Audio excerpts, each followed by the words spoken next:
ನಮಸ್ಕಾರ ಪ್ರೀತಿಯ ವೀಕ್ಷಕರೇ, welcome back to government jobs Shashikala YouTube ಚಾನಲ್ಗೆ ಸ್ವಾಗತ. ಇವತ್ತಿನ ಉದ್ಯೋಗದ ಮಾಹಿತಿ ಈ ರೀತಿಯಾಗಿದೆ. ತೆಂಗು ಅಭಿವೃದ್ಧಿ ಮಂಡಳಿ ಇಲಾಖೆ ನೇರ ನೇಮಕಾತಿ 2026 ಇಲಾಖೆಯಲ್ಲಿ ಖಾಲಿ ಇರುವ ವಿವಿಧ ಹುದ್ದೆಗಳಿಗೆ ಆನ್ಲೈನ್ ಮೂಲಕ ಅರ್ಜಿ ಆಹ್ವಾನಿಸಲಾಗಿದೆ. ಅರ್ಜಿ ಸಲ್ಲಿಸಿದ ಅಭ್ಯರ್ಥಿಗಳಿಗೆ ಯಾವುದೇ ರೀತಿಯ ಲಿಖಿತ ಪರೀಕ್ಷೆ ಇಲ್ಲದೆ ಮೆರಿಟ್ ಆಧಾರದ ಮೇಲೆ ಆಯ್ಕೆ ಮಾಡಲಾಗುತ್ತದೆ. ಈ ಹುದ್ದೆಗಳು ನಮ್ಮ ಕರ್ನಾಟಕದ ಬೆಂಗಳೂರಿನಲ್ಲಿ ಖಾಲಿ ಇದ್ದು ಆಸಕ್ತರು ತಪ್ಪದೇ ಅರ್ಜಿ ಸಲ್ಲಿಸಿ. ಅರ್ಜಿ ಸಲ್ಲಿಸಲು ಬಯಸುವ ಅಭ್ಯರ್ಥಿಗಳಿಗೆ ಅರ್ಜಿ ಶುಲ್ಕದಿಂದ ಸಂಪೂರ್ಣವಾಗಿ ವಿನಾಯಿತಿ ನೀಡಲಾಗಿದೆ. ತೆಂಗು ಅಭಿವೃದ್ಧಿ ಮಂಡಳಿ ಇಲಾಖೆಯ ಹುದ್ದೆಗಳಿಗೆ ಇನ್ನಷ್ಟು ಮಾಹಿತಿಯನ್ನು ಈ ಕೆಳಗಿನಂತೆ ವಿವರಿಸಲಾಗಿದೆ. ಇದೇ ರೀತಿಯ ಉದ್ಯೋಗದ ಮಾಹಿತಿಯನ್ನು ಪಡೆಯಲು ನಿಮ್ಮ ವಿಡಿಯೋ ಕೆಳಗಡೆ ಕಾಣುವ ಕೆಂಪು ಬಣ್ಣದ ಸಬ್ಸ್ಕ್ರೈಬ್ ಬಟನ್ ಮೇಲೆ ಕ್ಲಿಕ್ ಮಾಡಿ, ಹಾಗೆ ಅದರ ಪಕ್ಕದಲ್ಲಿ ಬರುವ ಬೆಲ್ ಐಕಾನ್ ಮೇಲೆ ಪ್ರೆಸ್ ಮಾಡಿ. ಇಲಾಖೆ ಹೆಸರು ತೆಂಗು ಅಭಿವೃದ್ಧಿ ಮಂಡಳಿ. ಹುದ್ದೆಗಳ ಹೆಸರು ಯೋಜನಾ ಸಹಾಯಕ, ಭೂತಾಂತ್ರಿಕ engineering, fitter, welder, electrician, project assistant.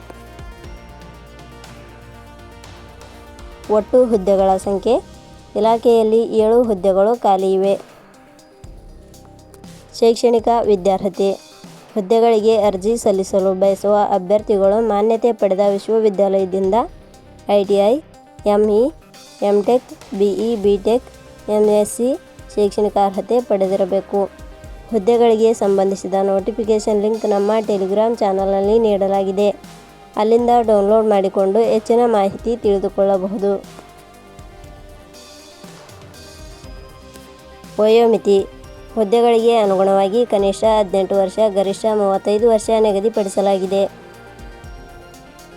ವಯೋಮಿತಿ ಸಡಿಲಿಕೆ ವಿವರಣೆ.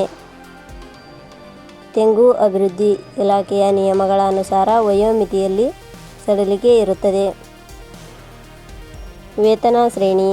ಆಯ್ಕೆಯಾದ ಅಭ್ಯರ್ಥಿಗಳಿಗೆ ಇಲಾಖೆಯ ನಿಯಮಗಳ ಅನುಸಾರ ಮಾಸಿಕವಾಗಿ 20,000 ದಿಂದ 28,000 ವೇತನ ಶ್ರೇಣಿ ಇರುತ್ತದೆ. ಅರ್ಜಿ ಸಲ್ಲಿಸುವ ವಿಧಾನ.